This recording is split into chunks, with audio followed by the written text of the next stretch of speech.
The year 1615, the sacred land of Ajmer. At the shrine of Khwaja Moinuddin Chishti, Mughal Emperor Shah Jahan and his wife Mumtaz Mahal came to make a wish. They wished for their first son, and just a few months later, a child was born, known in history as the Sufi prince. Yes, we are talking about Dara Shikoh. Dara was born during a time when the Mughal Empire was experiencing its most splendid era.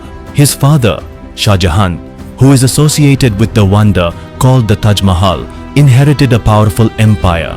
But Dara was not just interested in power, he was in search of the soul. Dara was different from other princes since childhood. He loved books more than war. He was more attracted to Sufi qawwalis than to courtly games. This was just a glimpse of the depth hidden in his personality. Dara's education took place in Delhi and Agra, where he mastered Persian, Arabic, Sanskrit, and Hindi languages. But what set him apart was his idea of unity among all religions. This was the period when he came into contact with the Sufi Saint Mian Mir, the same Mian Mir who laid the foundation of Harmandir Sahib in Amritsar at the request of the 5th Sikh Guru, Guru Arjan Dev Ji was. The spiritual direction Dara received from Mian Mir changed his way of thinking. He did not limit himself to interpretations of Islam alone, but had deeply studied the Vedas, Upanishads, and Bhagavad Gita. He believed that truth is one, just the ways of seeing it are different. This belief led him on a different path, where there was more a search for the unity of religions than politics. In the 1640s, Dara made a serious effort to understand India's spiritual traditions. He translated the Upanishads into Persian. This text was called Sirr-e-Akbar, meaning the Great Secret. This was the first time that a prince of the Islamic world had read the ancient texts of Hinduism with such respect and depth and also propagated them. According to him, the Upanishads and the Quran offer a similar glimpse of the ultimate truth. He wrote that the walls between Hindus and Muslims are only of language and traditions. The soul is one. But these ideas, which are considered the foundation of a multicultural society today, became a threat to power and fundamentalism at that time. Their ideas were not appealing to their brothers and the court ulema.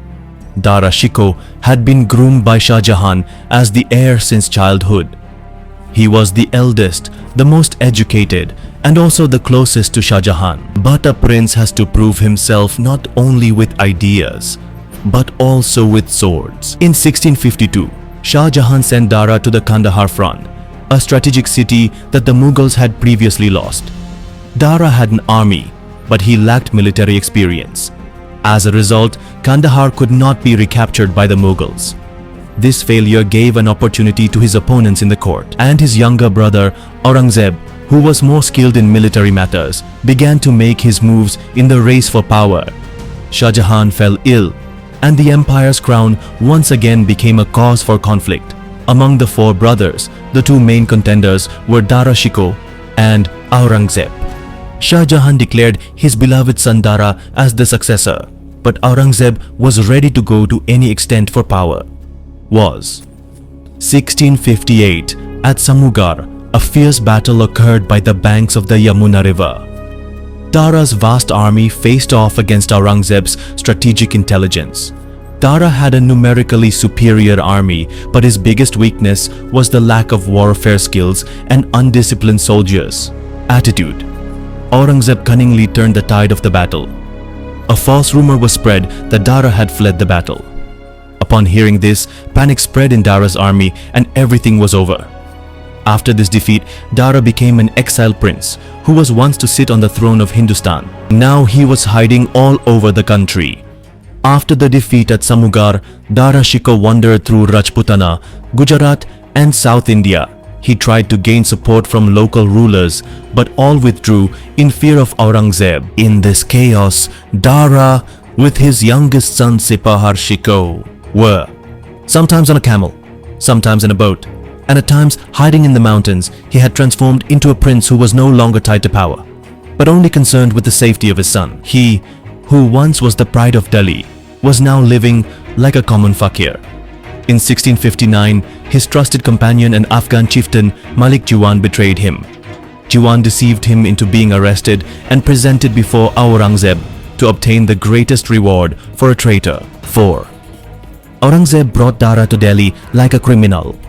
He was seated on a horse with a chain around his neck, paraded throughout the city. This was the same Dara who was once the greatest contender for the throne of Delhi. For the people of Delhi, this scene was painful. People were secretly crying because they knew that the person who wanted to bring unity among religions was now being crushed in the name of religious extremism. Aurangzeb's ulama had already declared Dara a heretic. The book Sirr-e-Akbar became evidence against him. In the end, Aurangzeb gave the order for his brother's execution. But this punishment was also carried out secretly. On the 30th of August, 1659, Dara and his son Sipaha were sleeping in a room inside the Delhi fort. Then 4 executioners came in. Sipaha was held back in a corner. Dara stood unarmed before the swords. One strike, and then silence. Dara Shikoh was murdered. His body was anonymously buried near Delhi's Jama Masjid. Without any grandeur and without any royal mark, Dara died. But his ideas are still alive today. The idea that says religion is to unite people, not to divide. The idea that considers the Quran and Upanishads as the quest for the same truth. Later scholars considered Dara to be a representative of India's first interfaith thinking. Some called him India's lost prince, an heir who, if he had become emperor, perhaps India's history might be different today, when the debates on religion and politics have deepened once again.